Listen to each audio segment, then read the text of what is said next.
Ayan, magandang hapon. Tayo ay magluluto na ng hapunan ng husband. Ayan. Magsalang na tayo ng kawali. Ganun ko kasi nasira yung ano namin. Hindi ko alam kung anong nangyari dyan eh. Ayan, magluto tayo ng gulay muna.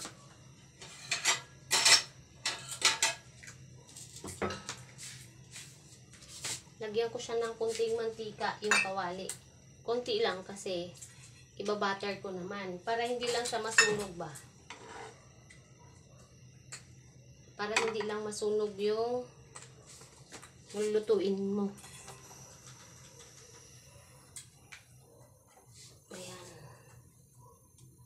So, ano na tayo ng ito na lang kutsilyo ko.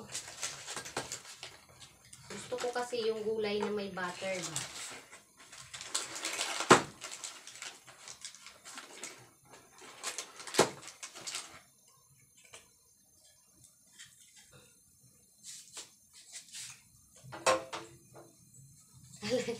Binilisan ko kasi galing ako ba suporta. Alam nyo naman yung support natin sa mga kapwa natin.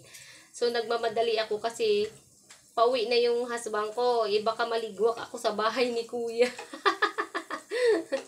Naluka ako dun eh. Kaya sabi ko, saglit lang, luluto lang ako. Diba? Ganun talaga ang life. Need natin na suportahan yung kapwa natin. Kasi tulungan nga eh. Tulungan tayo, hindi po pwedeng sa ganito nating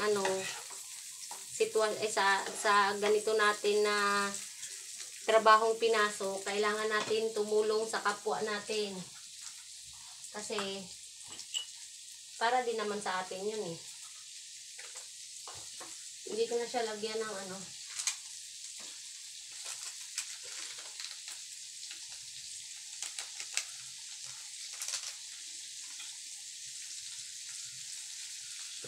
not too much.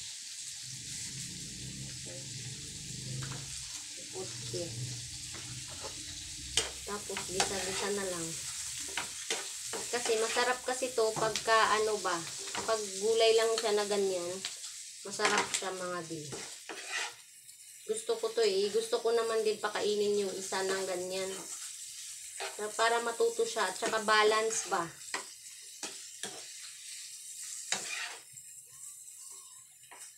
Tapos, kainin natin siya ng sinangag. Parang lang ba, kumain siya sa labas. Sarap. Okay na. Ganun lang siya kabilis. Dito ko rin sasangagin yung kanin niya eh. Dito ko rin lutuin yung Ganun lang yan. Ang bilis lang, di ba? Kasi naka-boiled na siya ba? Pinakuluan ko na siya ng naka-boil na to yung gulay ko. So, half cook na siya. So, pinaano lang natin siya sa salt, butter, tapos lagyan kong iodized konti, at saka seasoning. Ayan, luto na ang ating vegetable.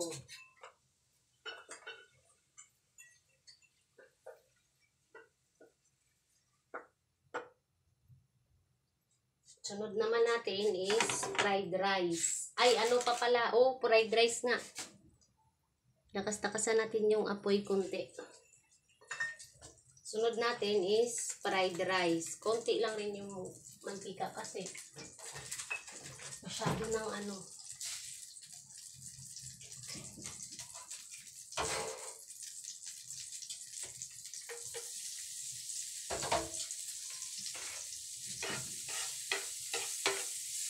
Gisa lang tayo ng bawang, sinangag na kanin. Mahilig kasi siya sa sinangag eh. So, kailangan mag-effort din tayo mga babae, mga asawa para pagkain sa ating mga partner. Para ganahan din sila magtrabaho. Diba? Ganun talaga. Kailangan iba-ibahin natin yung style ng pagkain nila. dahil ano ba, para maganahan silang kumain kasi pagod yan eh. So pagod, kailangan nila ng masarap na pagkain. Kailangan nila ang pag-aruga natin. Aruga talaga, no? Yung kanin na. Lagay ko na yung kanin. Tinakal ko lang kasi sabi niya, ayaw niya ng marami. So, yun, ay binawasan ko.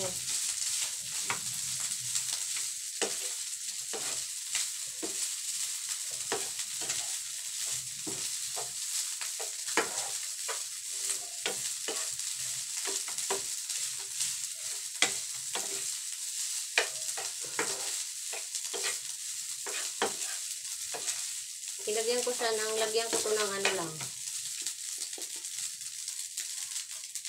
Paminta.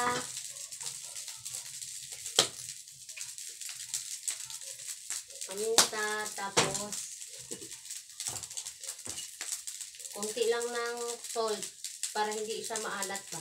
Kasi baka maalat yung ibang pagkain. Tapos, lagyan ko siya ng turmeric. Para balance yung pagkain niya. Nalagyan ko siyang turmeric. Tapos, para balance yung pagkain ba.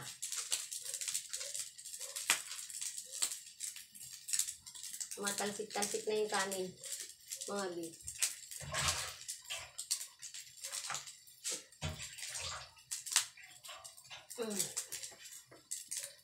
Halo na natin. Kunti lang ilagay ko turmeric ha. Tapos halo-halo na. Dito ko na nga lang rin anuhin yung fried chicken niya ba. Yung chicken niya, parang i-grill ko lang siya. Pero lagyan ko kunting butter. So sa mahinang apoy lang.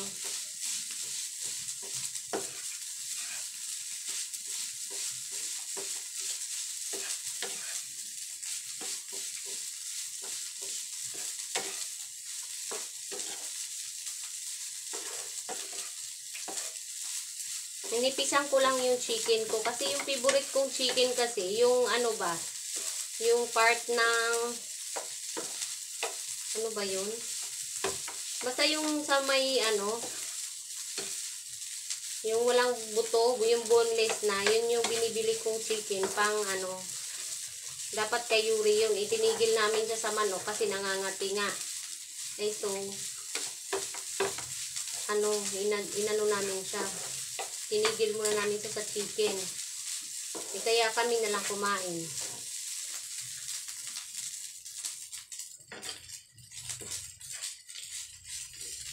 Nagbilan ko siya ng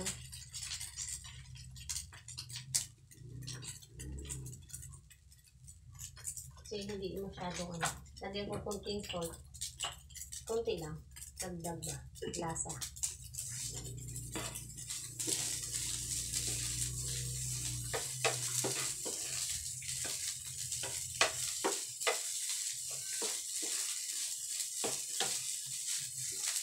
Patayin natin itong mga dito. O diba, ang bilis lang ng fried rice. Turmeric lang nilalagay ko nito mga bi. Sa susunod na ako mag-experiment sa sinangag. Kapag okay na. Wala kasi kaming mga wala kaming mga seasoning ba. Yung walang mga vegetable masyado. Kasi nga, mahal nga. So, nagtitipid. Ganyan na lang muna. O, okay na yung lasa. Haungin ko na. So, ilalagay natin sa gilid. Ay, hindi pa pala. Wait lang mga biha. Dito muna kayo sa akin kasi nga, gusto nyo, naka-arte-arte. Siyempre, diba, pag kumakain, alam mo naman, masarap kumain ng akala mo, parang kumakain ka lang sa restaurant, yung ganun ba? Saka ganun din naman ako. Ganun din naman siya sa akin. Pag siya ang nagluluto. So lang. Minsan, nag-aanuhan talaga kami. Siyempre, magkaiba kasi yung ano ng babae, 'di ba? Yung ayos ng babae kaysa sa lalaki. Tayo masinob tayo sa kusina, magligpit-ligpit. Eh siyempre, ang lalaki iba. Walang kaarte-arte, diretso na lang yan, hindi ano. Pero maayos din yun mag ano. Yung ano lang ba sa presentation, hindi siya masyado. Minsan, mamadali kasi siya. Eh ako, may-effort ako sa pagkain eh. May-effort ako sa pagluluto.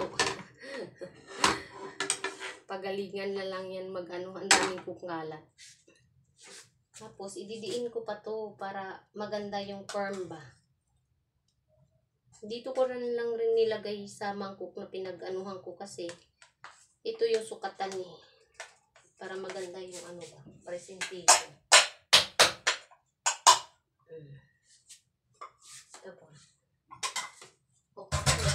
So, unas lang tayong kunti dito sa kawali, tapos luto na. Oh no.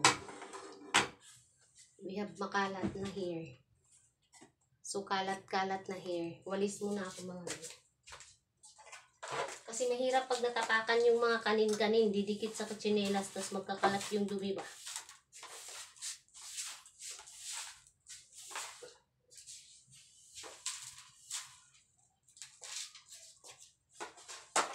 Yun. Tara, mag-umpisa na tayo naman sa chicken. Sa chicken naman tayo mga bi. Guys, dyan lang ang. Lagyan natin siyang konting mantika kasi, ang problem kasi, para hindi masunog yung butter ba. Kasi, ang iniingatan natin, masunog yung butter. Eh, ilan tong manok na to? Siguro magkasya naman siguro sa isang, ay!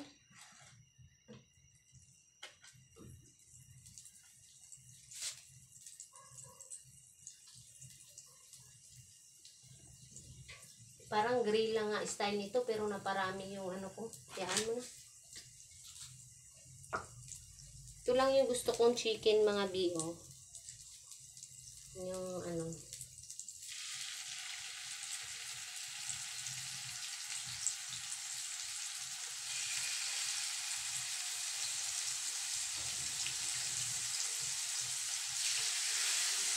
Sana magkasya. Good luck to me. Hindi siya magkasya mga bio. Try ko.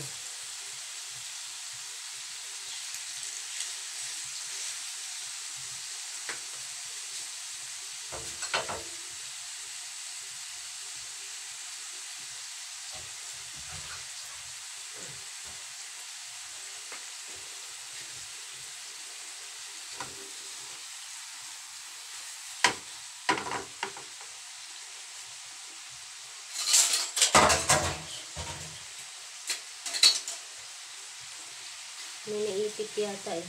Ito. Ay, hindi. Kasya mga bi. Kailangan lang. Takpan natin siya ng mga konti. Para lang maano ba, mag-grill talaga.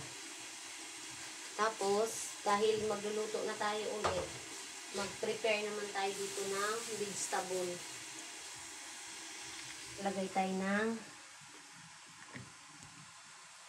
vegetable niya sa gilid. Ganon talaga.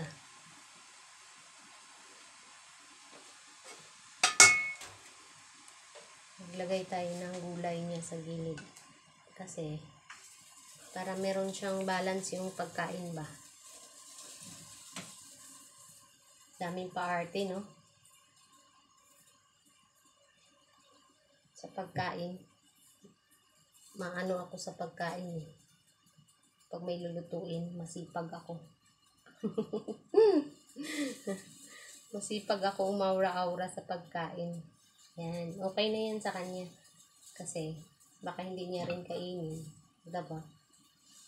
Pero kainin niya yan kasi masarap yan.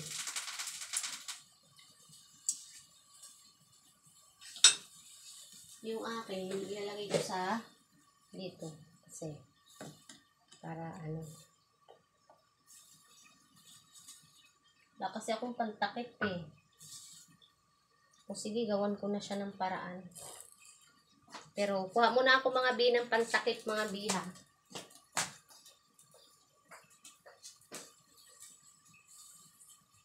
Iingin mo na yung pagkain mo na.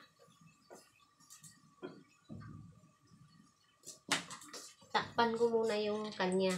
Kasi mahirap na. Siyempre, ingat tayo sa pagkain. Mahirap na may tumugdong ng langaw. Ingat tayo sa pagkain.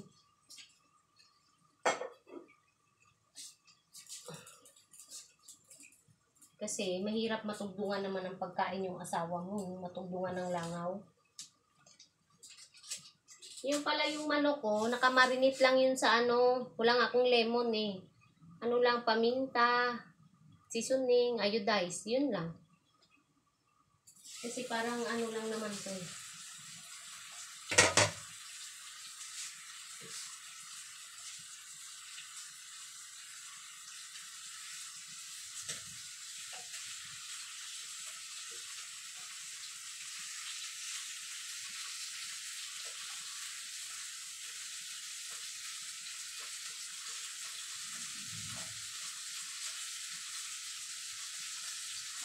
Sarap ng amoy.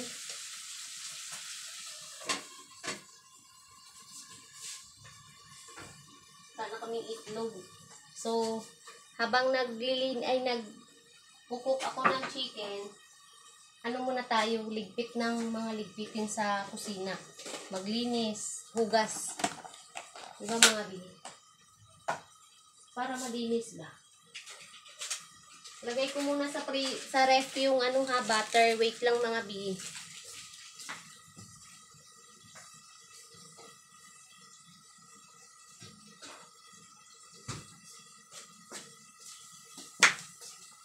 Ayun. Mainit. Grabe ang init na naman. Nawala na yung lamig eh. Nawala na yung tag-ulan.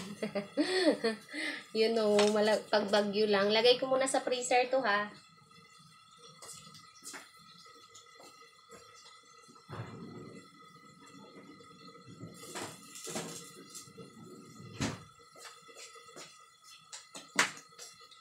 Ayan, maghugas muna tayo ng plato para konti na lang yung hugasin mamaya. Hugas-hugas muna. Wait lang. Alam nyo naman ako, pagkatapos ko talaga magluto, hugasan ko talaga kasi mahirap naman yung magtambak-tambak ba? Ayoko.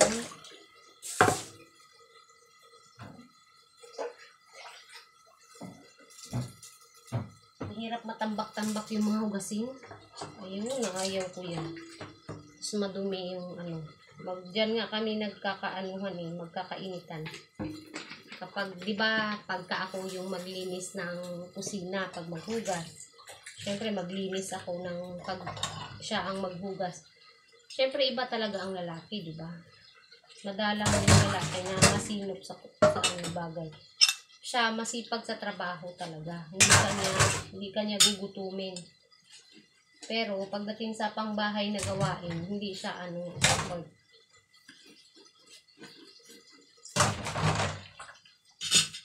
ako lang talaga yun.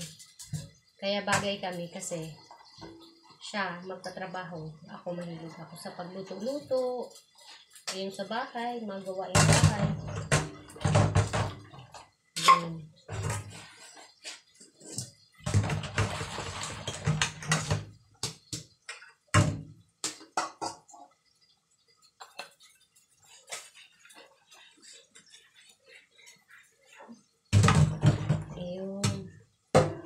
Mainam yung pagkatapos mo magluto, tapos na sa kusina, hindi yung nilutuan mo na lang yung hugasan mo ulit. Hindi malinis, di ba? Mahirap yung mamaya ng gabi hugasan ko, hindi dami. Saka madumi sa kusina, ayoko talagang ayoko makalat. Kaya pagtapos ko talaga maghugas, ay magluto, hugasan ko talaga kaagad. Hindi pa nga ako tapusin, naghugas na ako. Diba? Ang kulit. Kasi wala naman akong gagawin. Mag-aantay ako habang nagpiprito. Parang grill yan eh. Kaso nadapadami yung butter kasi iyaan mo na. Butter naman yun eh.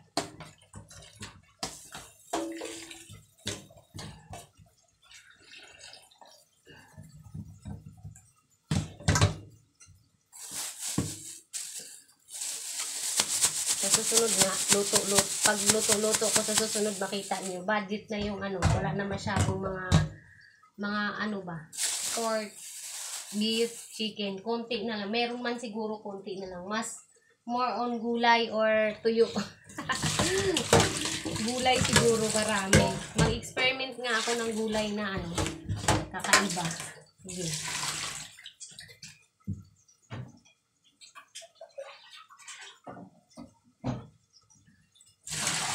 Total, gano'n naman ako, mahilig naman ako sa ano. Wait lang ha, baliktarin ko muna to. Punasan ko muna. Baka masunog eh. Matigas pa naman to pag masunog.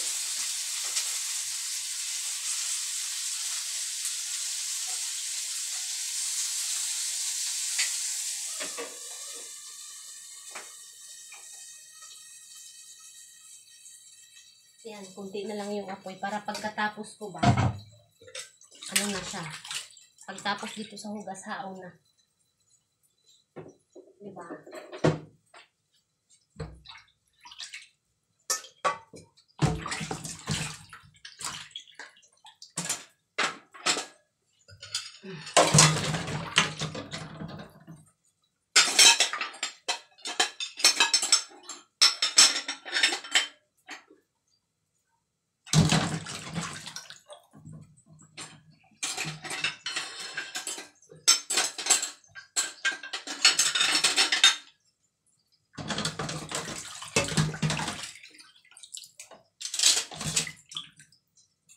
Tapos, gagawin ko na rin yung pagkakas.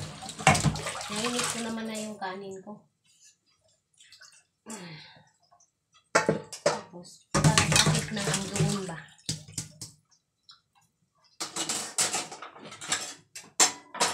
Ay. Bagsak siya. Dito ka na lang sa taas. Bagsak ng bagsak yung mangkok platito ba? Maganda kasi pagka tingnan ba yung ano. Kahit naman hindi kagandahan yung bahay, pagka malinis, okay na. Ako nga kahit kubo lang eh. Basta malinis, ayos na. Diba? Hindi mo kailangan ano.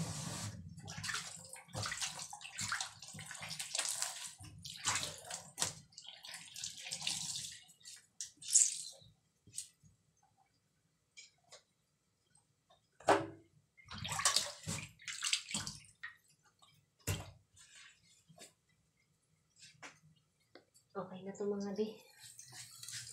Suka muna dyan.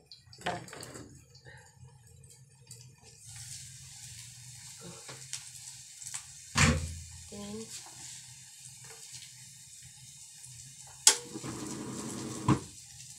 ayan, dapat na siya mga di. So,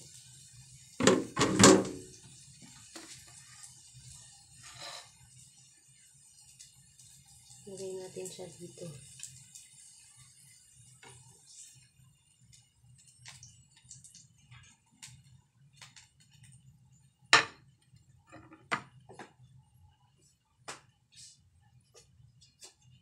Yan na yung kanyang.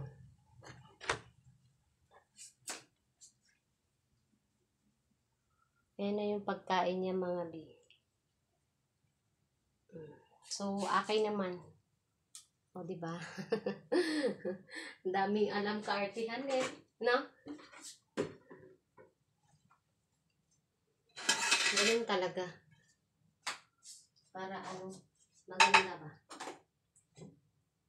Ay, so, here ka na lang muna.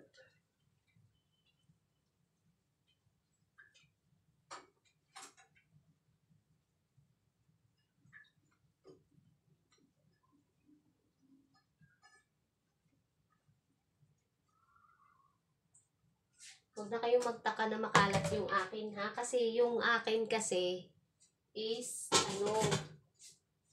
bigas na mais. Hindi na firm nung yung ganun pareha sa kanya. Hindi ko kaya. So,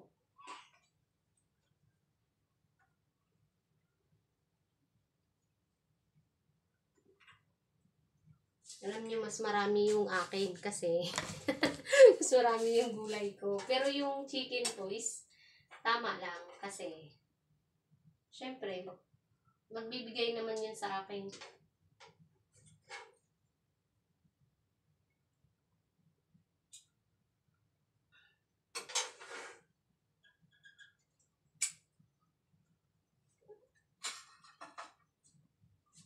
Ayan yung sa akin.